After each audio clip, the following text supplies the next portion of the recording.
What is good, my YouTube gang? This is DSAS1992 and I'm back with another video. The first video that I will be uploading is the 2021, but today, this video right here, this second, I'm gonna be uploading in about soulmate connections and friendships. Now I know that soulmates fall into different categories, but today I just want to specifically focus on the connections with soulmates within friendships.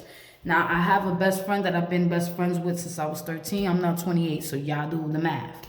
I call that my soulmate friendship. Why? Because instantly when we first met, I just connected with her and she connected with me. Of course, we weren't all that close then. Of course, that was built over time. But don't y'all ever get it twisted that y'all have to work for the soulmate connection just as much as you have to work for any other connection that you may come across, whether it's karmic or whatever. So, I'm gonna get into how it feels. Like, okay, so your souls feel like you already know each other, like you have known each other. How about that? Known each other, like in a past life. Not only that, you find that you have a lot in common with that person. You find that your lives are similar. You also find that they just get you on a different level where no one else has ever gotten you and probably never will. But you do find that connection. There's all types of different connections with soulmates. You can have a soulmate connection that just turns out to be a romantic one, but it's just a lesson, which means they're there to teach you what they need to teach you and they out.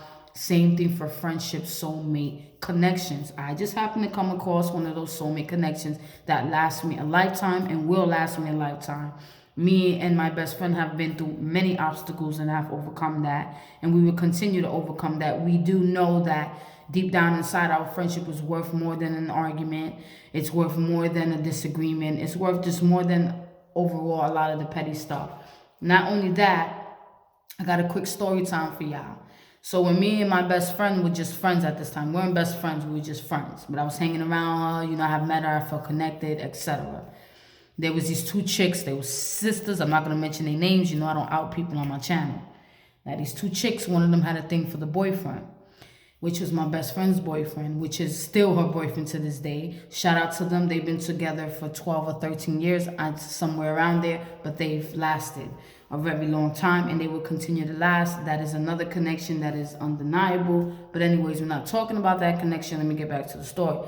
So one of the girls had a thing for my best friend's boyfriend. Now, my best friend's boyfriend never had a thing for the girl, but she had a thing for him. It's like one of those things where you have a crush on somebody, you don't get over it, and then you become angry at the chick that he's with, which has nothing to do with the chick that he's with. It's maybe you guys just don't click. But anyway, she didn't understand that at that time. So the chick wanted to get out her mouth with my best friend about something. It was pertaining to her house and her door being open. One thing that my best friend did not tolerate was her door being open. People could come in and out of her household whenever they feel like it. You don't even live here, but you have access to my house. So that pretty much was not cool. And also, those two chicks were not friends of mine. They were not friends of my best friends. They were friends of her sisters.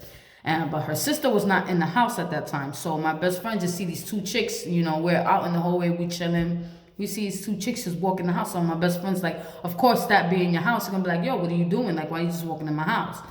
So the chick got a little nasty with her, and then the sister should think that she was going to get robbed and think they were going to do a little double team on my best friend. But then I stepped up. I automatically felt that strong connection of protection when it came to her. It was like, ain't nobody going to do nothing to her. I'm not tolerating it. I'm not having it. That's another sign that you are in the soulmate friendship. Also, you guys can tell each other anything on a deep level. You can tell that person the worst shit about yourself, and that person just like understands it. It's kind of weird in a way, but it's what it is. We have to understand that a lot of our connections that we think we're in are not even close to what a soulmate connection is. A soulmate connection it's something deep. When your soul knows another person, it gets a little bit creepy, but you also know that person is not replaceable at all. I don't care what you say. Now, if you think you had a friend for years and it's easy to replace that friend, then that's most likely not a soulmate connection. That is just a friend that you just clicked with and just vibing with for the moment of time. Which is, we do have a lot of friends that come into our life for the moment of time. I've had a lot come and go, but none of them have stood solid like me and my best friend. Me and my best friend, we've been solid deep in for years. Let me see another thing. You just feel a part of them. You just feel like we ain't no different. Like I could go to that girl broken down into pieces. I can't even pick myself back up, and then she's always there to just kind of tell me what it is, but at the same time also pick me back up and help me uplift myself. My best friend has showed me many things about myself that I didn't notice. You know, she's helped me grow. Also, soulmate friendships. That's another important thing. I'm glad I'm talking. I'm glad I would just let my mind flow. They help you grow. Again, they help you grow, but in a positive way. They don't help you grow for, oh, shit, you want a new pair of Jordans? I'm going to help you scam your mom. I'm going to help you manipulate your mom so you can get them. Not like that. They help you grow for your life, for your happiness. That person knows you when you don't know yourself. And it's vice versa. So that's just what it is. So that is my take on a soulmate friendship. I don't want to make this video too long. I don't really like to talk about topics I'm not an expert on. However, this is not an expert topic. This is more of a topic of me sharing my experience with a soulmate friendship. So that's just what it is. And if you do have this type of friendship, you guys know exactly what I'm talking about. And I'm also grateful for this friendship. It has done a lot of positive things for me over the last few years. I do know that when my world is falling apart, that one person is always there and they're never going to judge me. And that's the best thing in the world. You know, we have a lot of people that like to judge us and point out our faults. You know, and it's not bad for you as a friend to point out another friend's faults. But if that's all you're focusing on, then it's not gonna work for me. I don't know about you, but it just won't work for me. It's like you're focusing on my flaws, but nothing that I'm doing good.